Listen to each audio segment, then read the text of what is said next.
What's the correct way of making dhikr on the fingers? It's like this. Let me show you.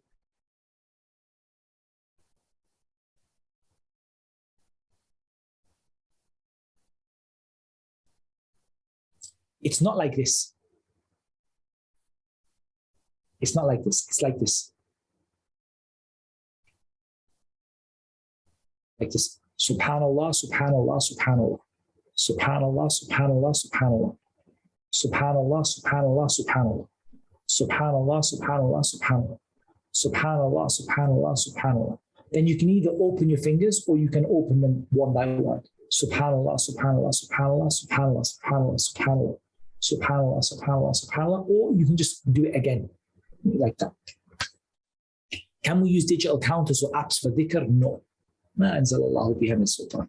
It's like counting on the date stones. I don't believe it's correct, inshallah.